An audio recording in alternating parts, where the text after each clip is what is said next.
Welcome to my channel. Bhopal एक खूबसूरत और आलीशान विला में एक खूबसूरत जवान लड़का अपनी मजबूत कमर पर टॉवल लपेटे बाथरूम से तेजी से बाहर निकला। उसकी खूबसूरत गहरी नीली आंखों में लाल डोरे सी नसें तनी हुई थी। उसका लंबा चौड़ा शरीर अलग ही आभा बिखेर रहा था। वो किसी परी कथा के सुंदर राजकुमार जैसा था।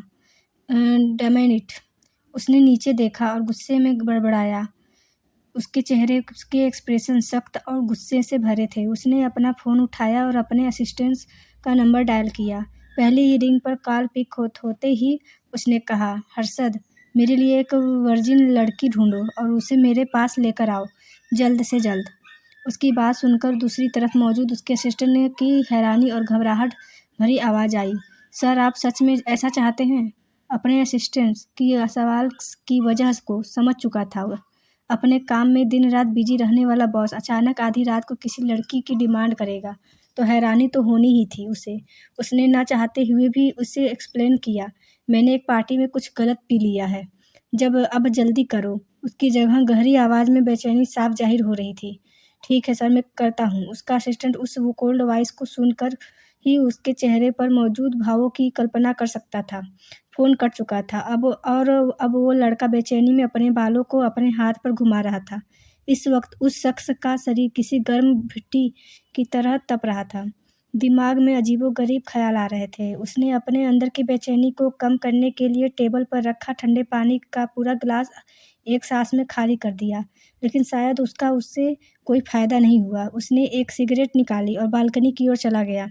उस विला में कुछ दूर स्ट्रीट लाइट्स से चमकती सड़क पर एक स्ट्रीम लाइट के नीचे एक लंबी पतली सी लड़की खड़ी थी। बदन में चिपका हुआ फ्लोरल गाउन पहने, अपने बगल में एक सन हैट संभाले हुए उस लड़की ने कंधे पर एक साइड से होते हुए कमर की दूसरी साइड तक एक बैग टांगा हुआ था।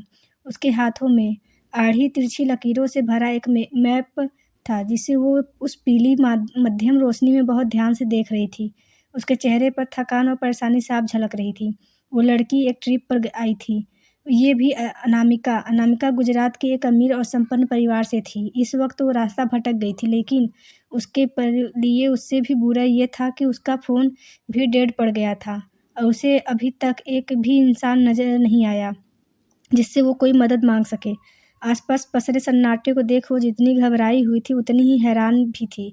वो बिल्कुल नहीं जानती थी कि वो इस वक्त एक ऐसी जगह पर है जहाँ आलीशान घर बने हैं, महंगे होटल्स और प्राइवेट विला हैं। उसकी इधर-उधर बेचैनी से घूमती नज़रें मदद के लिए किसी को ढूंढ रही थी। उसके पास आगे बढ़ते रहने के अलावा कोई रास्ता नहीं था। कुछ दूर और चलने के बाद सुनहरी रोशनी से नहाती कुछ दीवारें उसे नज़र आने लगीं। उसने अपने कदमों की रफ्तार और तेज़ की और वो अब एक बड़े से आलीशान विला के मेन गेट के सामने खड़ी थी। उसके चेहरे पर खुशी और संतोष के भाव तैर गए। वैसे तो वे विला बहुत आलीशान और हाई क्लास लग रहा था। उसे काफ़ी घबराहट भी हो रही थी, लेकिन इस वक्त वो अपने होटल लौटने का रिस्क नहीं लेना चाहती थी। उसने कुछ सोचकर डोरबेल बजा दी। अगले कुछ ही सेकंड में दरवाज़ा एक आवाज़ के साथ खुल गया। उस आवाज़ ने जैसे उसका दिल भीतर तक काँपा दिया। दरवाज़ा अपने आप खुला।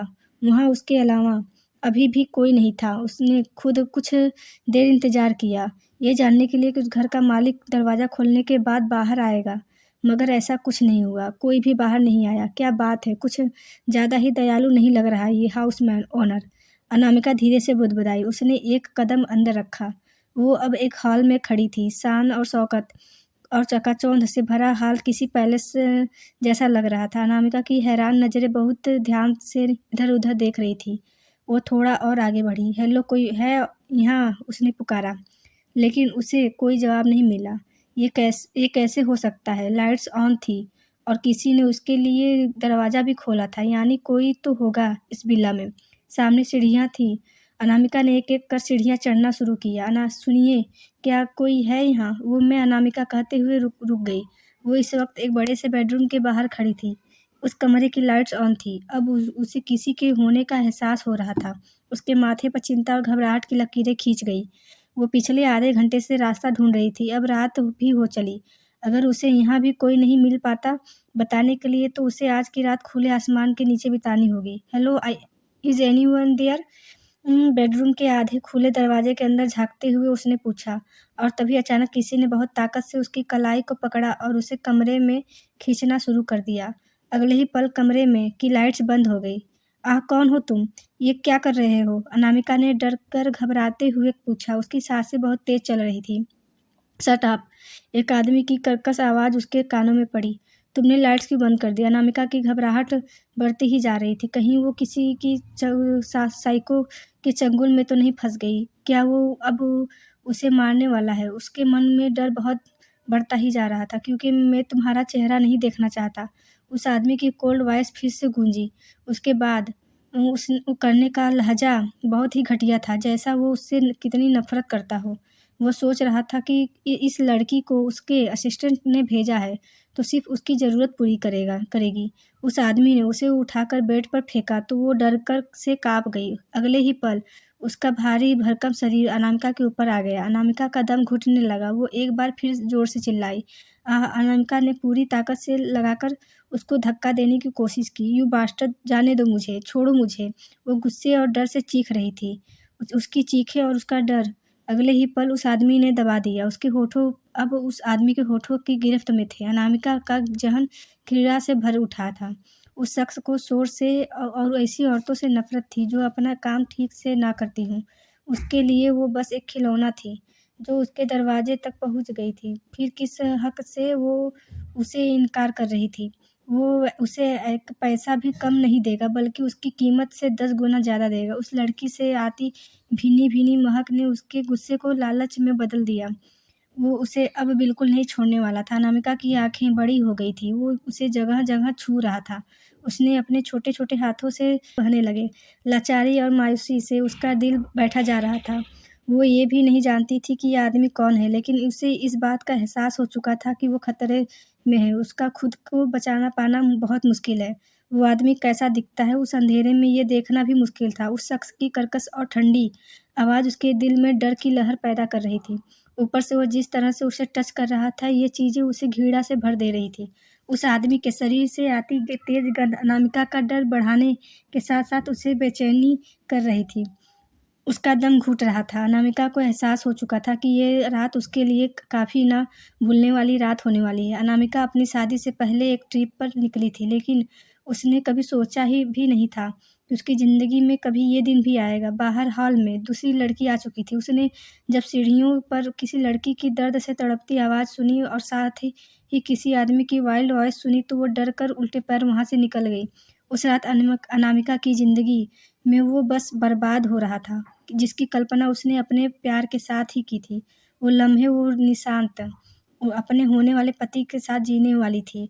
आज उन्हें कोई और बर्बाद कर रहा है। वो सब जो अपनी शादी की पहली रात से शुरू करने के लिए उसने अब तक सँभाला हुआ था, वो सब ख़त्म हो चुका था। उस रात वो शख़्स पूरी तरह से पागल हो चुका था। अपने बिस्तर पर मौजूद लड़की का वजूद, उसकी खुशबू उसे इस कदर मदहोश कर रही थी कि उसकी चीखें भी उसके कान नहीं सुन पा रहे थे। कुछ घंटे बाद वो उस लड़की के वो बिस्तर पर बेहोश छोड़कर बाथरूम में चला गया। वापस आने पर उसने देखा कि वो लड़की अब वहाँ नहीं थी, वो जा चुकी थी। उसके जाने से कोई फ़र्क नहीं पड़ा। न तो उसने उसका चेहरा ही देखा था, ना ही वो उसके बारे में कुछ जानना ही चाहता था। वो उसके लिए उसकी प्रॉब्लम का सॉल्यूशंस थी।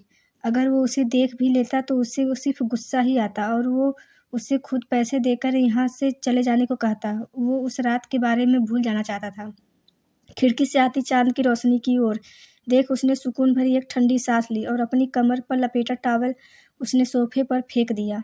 उसे अब नींद आने लगी। सोने के लिए जब उसने बेड पर बड़ा ब्लैंकेट हटाया तो अचानक ही उसकी नज़र बेडशीट पर लगे लाल धब्बों पर पड़ी। पल भर के लिए वो हैरान रह गया। उसने अपने असिस्टेंट को एक वर्जिन लड़की लाने को कहा था और ये लड़की वर्जिन थी। अगली सुबह अनामिका के लिए और दिनों जैसी सुबह नहीं थी। उसकी आँखें सूज गई थीं। वो रात भर रोई थी। उसे कुछ समझ नहीं आ रहा था कि वो क्या करे। उसके दिल में सबसे पहला ख़्याल जिस इंसान का आया था वो उसका फियोंसे निशांत था। उस विला में से निकलने के बाद बिना समय गँवाए वो अपने घर पहुँचना चाहती थी। कुछ देर इधर-उधर भटकने के बाद आखिरकार वो उस जगह से निकल गई और फ्लाइट पकड़कर कुछ ही घंटों में गुजरात पहुँच गई। इस वक़्त वो सूरत इंटरनेशनल एयरपोर्ट पर खड़ी थी। उसने एक टैक्सी रोकी और जल्दी से उसमें बैठ गई। ड्राइवर ने उससे पूछा कि उसे कहाँ जाना है। उसने निशांत का एड्रेस उसे थमा दिया। टैक्सी चल पड़ी। उसने अपना सिर गाड़ी की खिड़की पर टिका दिया। उसकी सुनी आंखें बाहर तेजी से गुजरती हुई हर चीज़ को देखे जा रही थी। सब कुछ बेरंग लग रहा था। सारी दुनिया चल रही थी, उसके बावजूद वो थम सी गई थी। कहीं उसके लिए उसका सब कुछ खत्म हो गया था। ज़िंदगी फीकी और बेमतलब लग रही थी। वो बस अपनी एक उम्मीद और भरोसा लिए निशांत के पास जाना चाहती थी ताकि उसे सब कुछ बता सके। उसे पूरा भरोसा था कि वो उसकी हालत को समझेगा, उसे समझेगा। उस रात जो हुआ वो एक बुरे सपने जैसा था, जो अब कभी अनामिका की ज़िंदगी से नहीं जाएगा। वो रात उसे ज़िंदगी भर तकलीफ़ देगी। वो नहीं जानती थी कि जब वो निशांत को देखेगी तो उससे क्या कहेगी, कैसे बताएगी सब कुछ। लेकिन वो बस एक बार उसे देखना चाहती थी, उससे मिलना चाहती थी। 2 हफ्ते बाद अनामिका और निशांत की शादी होने वाली थी। वो उसे धोखा नहीं देना चाहती। कितने सालों से वो इस रिलेशनशिप में है। स्कूल टाइम से वो एक-दूसरे से प्यार करते हैं। आखिर इतने वक़्त के बाद उनकी फैमिली उनकी शादी के लिए मान गई थी। शादी से पहले वो एक बार भोपाल की कुछ ख़ास जगहों पर घूमना चाहती थी। वो हमेशा से आज़ाद ख़्यालों की लड़की थी, इसलिए उसके डैड के काफ़ी मना करने के बाद भी उसने अकेले भोपाल जाना चुना था। लेकिन वो नहीं जानती थी कि लौटते वक़्त वो अपने साथ ऐसा ज़ख्म लेकर आएगी जो ज़िंदगी भर नहीं भरेगा। सुबह के लगभग 7 बज रहे होंगे जब अनामिका की टैक्सी एक खूबसूरत विला के बाहर रुकी। उसने जल्दी से ड्राइवर को पैसे दिए और बिना चेंज लिए तेज़ी से आगे बढ़ गई। उसने सोचा निशांत इस वक्त सो रहा होगा। डोरबेल की आवाज़ उसकी नींद खराब कर देगी, इसलिए उसने छोटे दरवाजे से जाने का सोचा। ये दरवाज़ा विला के दूसरी ओर था और छिपा हुआ था। धीरे से दरवाज़ा खोलकर वो अंदर दाखिल हुई। कुछ कदम चलने के बाद वो हॉल में पहुँच गई। हॉल में सामने ही सीढ़ियाँ थीं। वो सीढ़ियाँ चढ़ने लगी। कल रात का भयानक हादसा जहाँ अनामिका ने जहन को कुरेद रहा था, वहीं इतने दिनों की थकान और निशांत को देखने की चाहत ने उसकी आँखें भिगो दी। उसके चलने की रफ्तार और दुगनी हो गई। वो खुद को बस निशांत की बाहों में छोड़ देना चाहती थी। वहीं एक जगह थी, जहाँ उसे हद से भी ज़्यादा सुकून मिलता था। निशांत के बेडरूम के बाहर पहुँचते ही उसके लिए अब एक पल की देरी भी बर्दाश्त नहीं हो रही थी। उसने बस सोते हुए निशांत को देखने की चाहत लिए दरवाज़ा खोल दिया। दरवाज़ा खुलते ही उसकी आँखों के सामने ऐसा नज़ारा था जिसने उसके होठों की मुस्कुराहट को छीन लिया। उसने दरवाज़ा खोला, लेकिन दरवाज़े के खुलते ही उसके सामने उसे देखकर उसकी मुस्कुराहट गायब हो गई थी। उसे ऐसा लगा जैसे उसके पैरों तले ज़मीन खिसक गई है। उसकी आँखों के सामने उसका प्यार, उसका होने वाला पति किसी लड़की के बाहों में बाहें डाले सो रहा था। उन दोनों के शरीर पर नाम मात्र के लिए भी कपड़ा नहीं था। शर्म से उसकी नज़रें बस झुकने ही वाली थी कि उसने देखा कि वो लड़की कोई और नहीं बल्कि उसकी सौतेली बहन थी, अपराजिता, जो उससे बस 1 साल छोटी है। उस कमरे में की ओर उन दोनों की हालत देखकर कोई भी समझ सकता था कि वो दोनों किस हद तक आगे बढ़ चुके हैं। उनके कपड़े बेड के इधर-उधर पड़े थे और एक अजीब-सी गंध उस जगह फैली हुई थी। अनामिका की सांसें भारी होने लगीं। उसकी आँखें फैल गईं। उसने जल्दी से अपने हाथों से अपना मुँह बंद किया, कमरे से बाहर भागी। अनामिका बिना एक पल भी वहाँ रुके सीधा उस विला से बाहर निकल आई थी। बाहर आते ही वो एक बेंच पर धम से जा बैठी। उसकी आँखों के सामने वो मंज़र घूम रहा था, जो उसने कुछ देर पहले देखा था। अनामिका की आँखों से आँसू बहने लगे। जो कुछ भी उसने देखा था, उसे विश्वास नहीं हो रहा था। उसका प्यार उसकी अपनी बहन के साथ एक बिस्तर पर था। ये बात उसके दिल में किसी शूल की तरह चुभ रही थी। क्यों? क्यों निशांत क्यों? क्यों किया तुमने ऐसा? अनामिका की आँखों से आँसू रुकने का नाम ही नहीं ले रहे थे। रोते-रोते उसके गले की नसें तक फूल आई थीं। उसकी आँखें पहले ही रोने की वजह से सूजी हुई थीं। अब तो वो वापस से लाल पड़ गई थी। निशांत और अपराजिता को उस हाल में देखने के बाद वो तो खुद के साथ उस हादसे को भी भूल गई थी। लेकिन घर लौटने के ख़्याल से उसने उसके ताज़ा ज़ख्म को बुरी तरह कुरेद दिया। आज उसकी ज़िंदगी का कितना मनहूस दिन है। कल उसके साथ उस शख़्स ने जो किया उसकी भरपाई ज़िंदगी भर नहीं हो सकेगी। लेकिन आज उसने अपना प्यार भी खो दिया। उसका भरोसा इस तरह टूटेगा ये उसने सपने में भी नहीं सोचा था। अनामिका काफ़ी देर बाद अचानक चुप हो गई। उसकी आँखें अचानक ऐसे सूख गई जैसे वो आँसू उसके थे ही नहीं। उसके चेहरे पर निराशा और बेबसी साफ दिख रही थी। अंदर का गहरा ज़ख्म आँखों में उतर आया था। वो अपनी जगह से उठी और चल पड़ी। पता था वो बस चल रही थी। एक एक पल, एक एक सांस उसे बोझिल लग रही थी। कभी रात की बातें उसकी आँखों के सामने घूम रही थी, तो कभी दिन में देखा वो बेडरूम उसे नज़र आ रहा था। उसका दिल कर रहा था कि वो जाकर निशांत से पूछे कि उसने ऐसा क्यों किया, लेकिन उसमें अब उसका सामना करने की हिम्मत नहीं हो रही थी। अनामिका ने जो भी देखा उसके लिए वो निशांत से नफ़रत करना चाहती थी। चलते-चलते कब वो इतनी दूर आ गई उसे पता भी नहीं चला। अब वो अपने घर भी नहीं जाना चाहती थी। अनामिका को अपनी ज़िंदगी बस अंधेरों से भरी दिख रही थी। अपनी छलछला आई आँखों को पोंछकर जब उसने सामने देखा तो वो एक बस स्टैंड पर खड़ी थी। वो काफ़ी देर तक उस बस स्टैंड पर ही बैठी रही। सुबह तक सूरज अब तक दोपहर की धूप में बदल चुका था। उसके सामने की रोड एक पल के लिए भी खाली नहीं हुई थी। तेज़ रफ्तार गाड़ियाँ उसके सामने से सायरन की आवाज़ के साथ निकल जा रही थी, लेकिन अनामिका को तो जैसे ना कुछ सुनाई दे रहा था, ना दिखाई दे रहा था। हेलो मैडम, क्या वापस एयरपोर्ट जाना है आपको? सामने अचानक एक टैक्सी आकर खड़ी हुई। अनामिका की नज़र उठाकर देखा। वही टैक्सी वाला था, जो सुबह उसे एयरपोर्ट से लेकर आया था। आप आने चाहें तो आ जाइए, मैं आपको छोड़ दूँगा, जहाँ आप कहेंगी, उस टैक्सी ड्राइवर ने फिर कहा। अनामिका शून्य भाव से उसे देखे जा रही थी। उसकी बात अनामिका की सुनाई तो पड़ी, लेकिन उसे क्या कहना चाहिए, क्या करना चाहिए, ये सब समझ ही नहीं आ रहा था। मैडम आना है तो आ जाइए, वरना मुझे आगे भी सवारी उठानी है। उस टैक्सी ड्राइवर की बात फिर से उसके कानों में पड़ी और वो भारी मन से उठ खड़ी हुई। एयरपोर्ट ही चलना है ना मैडम? अनामिका ने टैक्सी में बैठते हुए उस टैक्सी ड्राइवर से ने पूछा तो अनामिका ने सिर हाँ में हिला दिया। गाड़ी चल पड़ी। अनामिका का सिर फिर इस बार उसकी खिड़की के कांच पर था। फिर एक बार सारी दुनिया उससे आगे भाग रही थी और वो एक बार फिर वहीं ठहर गई। सब कुछ उसके दिमाग में किसी रोलर कोस्टर की तरह घूम रहा था। एक पल में उसे रात याद आती तो अगले ही पल में निशांत का बेडरूम और उस बेडरूम में बेड पर लेटे वो दोनों याद आते।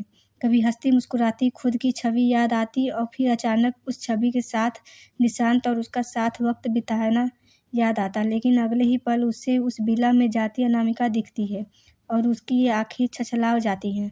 सब धुंधला पड़ जाता है। उसकी आंखों के पानी से उसका दिल करता कि वो पीछे जाकर वक्त बदल दे और रोक दे अनामिका को उस विला से में जाने से। लेकिन जैसे ही उसे ये ख्याल आता है, उसके सामने फिर से उसकी बहन और उसका मंगेतर एक बिस्तर पर बिना कपड़ों के नजर आने लगते हैं।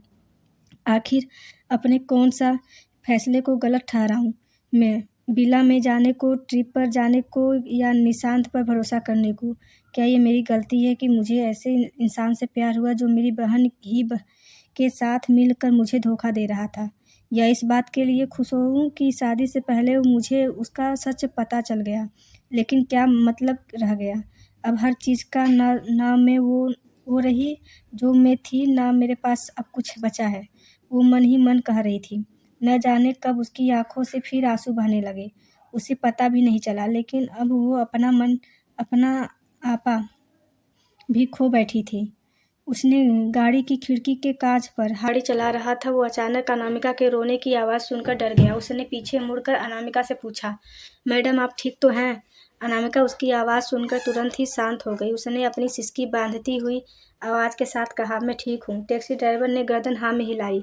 अनामिका ने जल्दी से अपने हाथों से अपना चेहरा पोंछा और खुद को संभालने की कोशिश करने लगी। कुछ देर बाद टैक्सी एयरपोर्ट के बाहर खड़ी थी। अनामिका ने ड्राइवर को पैसे दिए और टैक्सी से उतर रह गई।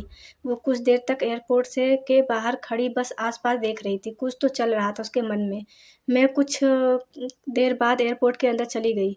भोपाल, इधर दूसरी तरफ भोपाल में विला में जब उस लड़के की आंखें खुली तो सूरज उसके सिर पर था। सूरज की तेज रोशनी से नजरें मिलते ही उसकी आंखें चिम मिचमिचिया गई। उसने अपनी आँखों को हाथों से रगड़ा और उठ बैठा। उठते ही उसने अपना सर पकड़ लिया। कुछ देर बाद वो बाहर आया। उसका असिस्टेंट हर्षद था, जिसे उसने कल रात एक लड़की लाने का फरमान सुनाया था। गुड मॉर्निंग, उस लड़के ने मुंह बिचकाकर उसे जवाब दिया और सीढ़ियों से उतरता हुआ नीचे आ गया। टेबल पर रखी पानी की बोतल उसने मुंह से लगा ली है। बॉस, कैसी रही आपकी कल की रात? आई मीन आप सेटिस्फाइड तो? हर्षद की बात पूरी होते उससे पहले एक सेकंड में उससे अपनी कल की पूरी और अचानक ही उसके मुंह से सारा का सारा पानी बाहर निकल गया। Shut up! उसने जल्दी से पलट कर हर्षद से कहा। उसकी आवाज़ उस हाल में गूंज गई। हर्षद उसकी गुस्से भरी आवाज़ सुनकर सहम गया। यहाँ किस लिए आए हो? उसने वापस बॉटल मुंह से लगा ली। वो बॉस, आपका शेड्यूल, आज आपकी मीटिंग है एंड शाम को पार्टी है। मैं आज पार्टी में नहीं आऊँगा। ऑफिस से किसी को सारी के साथ भेज देना। और हाँ, तुम वर्मा विला वाली मीटिंग मीनाक्षी के साथ अटेंड कर लेना। ओके सर, हर्षद ने कहा और जाने ही वाला था कि तभी वो रुका और उसने कहा, सर वो आपकी न्यूजीलैंड वाली ट्रिप जो 1 हफ्ते बाद है, उसके लिए आपको टीम फाइनल करनी है। अरे वही लिस्ट फाइनल कर लो और ये सब तुम ऑफिस में देखा करो, ये तुम्हारा काम है। कहकर वो लड़का उस विला में बिना बने जिम की ओर चला गया। बाप रे, ये रुद्र बॉस ना, जब तक सामने रहते हैं सांस भी ठीक से लेना मुश्किल हो पड़ लगता है। एक तो इनकी अट्रैक्टिव बॉडी ही दिमाग को जाम जाम कर देती है, ऊपर से इनके हैंडसम फेस पर इनका डेंजर ऑरा। हर्षद अपने दोनों हाथों से अपने कानों को छूता हुआ बाहर चला गया। गुजरात, गांधीनगर। तुम यहाँ क्या कर रही हो? निशांत की जब आँख खोली तो उसने खुद को किसी के साथ सोता पाया। उसे लगा था कि उसके साथ अनामिका है। हालांकि जब उस अगले पल उसकी नज़र उस लड़की के शरीर पर गई और फिर उसके चेहरे पर, तो उसने एक झटके में उसे खुद से दूर ढकेल दिया। वो बिस्तर पर उठ बैठा और अपना सिर पकड़ लिया। मेरा सिर इस दर्द से फट जाएगा। बेबी क्या हुआ? अपराजिता जल्दी से उठी और उसके सिर पर को छुआ, लेकिन निशांत ने एक झटके से उसका हाथ दूर झिटक दिया। अचानक उसकी नज़र अपराजिता के शरीर पर गई, जिस पर एक भी कपड़ा नहीं था। निशांत का दिमाग घूम गया। ये तुम यहाँ क्या कर रहे? क्या हुआ है यहाँ? उसके मुंह से तो जैसे शब्द ही नहीं निकल रहे थे। उसकी जबान तक लड़खड़ा रही थी। उसने अपनी नज़रें फेर ली। बस भी करो निशांत, क्या गलत है? और फिर तुम खुद को देखो एक बार, सब समझ आ जाएगा कि क्या हुआ है यहाँ। अपराजिता के कहते ही उसका ध्यान अब खुद पर गया तो उसकी आंखें हैरानी से फट रही गई। ये मैं निशांत की बॉडी पर भी एक कपड़ा तक नहीं था। अब तक उसकी कमर से नीचे तक बस ब्लैंकेट ही था, जो उसने भी अभी हटाया था। मैंने एक हसीन रात बिताई है निशांत, और उससे कुछ भी गलत नहीं है। अपराजिता ने उसके चेहरे पर हाथ फेरते हुए कहा। छी, हटो यहाँ से, तुम्हें शर्म नहीं आती? निशांत ने फिर से उसको खुद खुद से निशांत के सीने पर घूमने लगे। निशांत ने अगले ही पल उसका हाथ कस कर पकड़ लिया और दूर करके अपने दांत पीसते हुए बोला, मैं तुम्हारी बहन से प्यार करता हूँ, ये तुम अच्छी तरह से जानती हो। फिर तुमने क्यों किया ऐसा? ओ बस करो निशांत, आखिर क्या रखा है उसमें? वो तो बस ढोंग करना जानती है। मुझे देखो, तुम्हारी खुशी किसमें है ये तुम मैं कितने अच्छे जानती हूँ। और एक वो है जिसका शादी के बाद वाला ड्रामा ही खत्म नहीं होता। बंद करो अपनी बकवास, मैं तुम्हारी बहन से प्यार करता हूँ, ये जानते हुए भी तुम इस हद तक गिर गई। निशांत गुस्से में दांत पीसते हुए बोला। उसने झुक कर अपने कपड़े उठाए और पहनने लगा। इसे इससे गिरना नहीं चाह कहते निशांत, इसे ख्वाहिश पूरे करना कहते होता है। ये वो था जिसकी ज़रूरत खुद तुम्हें भी थी। और ये मेरा यकीन करो निशांत, तुम कल रात ज़रूरत से ज़्यादा बेकाबू थे। Shut up! निशांत ने एकदम से उसका गला पकड़ लिया। अगर एक और लफ्ज़ बोला तो मुझसे बुरा कोई नहीं होगा। मैं सिर्फ़ और सिर्फ़ अनामिका का हूँ, सिर्फ़ अनामिका का। समझी? और तुमने जो किया ना, इसकी सज़ा। अब तुम अब उसके नहीं रहे निशांत। अपराजिता के उसकी बात के बीच में काटते हुए कहा। कल की रात के बाद तुम उसके नहीं रहे, अब तुम मेरे हो। ज़रा बताओ, कैसे बताओगे उसे कि मैं तुम्हारे विला में, तुम्हारे बेडरूम में तुम्हारे साथ रात भर क्या कर रही थी? वैसे मैंने सोचा है जब वो वापस आएगी तो मैं खुद ही उसे सब कुछ बता दूँगी। आखिर ये सब जानना उसका हक है, ताकि वो हमारे रास्ते से हट जाए। सोचो निशांत, उस पर क्या गुज़रेगी जब उसे पता चलेगा कि तुम अब उसके लायक नहीं रहे, तुमने उसे धोखा दिया है। बस करो, निशांत ने उसका गला लगभग दबा ही दिया था। अगर तुमने उससे कुछ कहने की हिम्मत भी की न, तो मुझसे बुरा कोई नहीं होगा। निशांत ने उसे एक झटके से छोड़ा तो अपराजिता बेड पर पीछे जा गिरी। उसके चेहरे पे एक कुटिल मुस्कान थी। वो एकटक बस निशांत को देखे जा रही थी। निशांत ने अपनी टी-शर्ट पहनी और उसकी तरफ पलटा। जितनी जल्दी हो सके उतनी जल्दी यहाँ से चले जाओ और दोबारा अपनी शक्ल मत दिखाना, निशांत कहकर चला गया था। निशांत, ये सिर्फ एक रात नहीं थी मेरे लिए। मेरा सब कुछ मैंने कल तुम्हें दे दिया, तो बदले में तुम्हें तो मेरा होना ही होगा। और रही बात गिरने की, तो चाहे मुझे अपनी सौतेली बहन से तुम्हें छीनने के लिए गिरना पड़े या किसी और हद तक जाना पड़े, मैं जाऊँगी। अपराजिता के चेहरे पर एक डेविल स्माइल थी और उसके दिमाग में कुछ तो खिचड़ी पक रही थी। वो कैसे ही अपनी मेहनत ज़ाया नहीं होने देने वाली थी।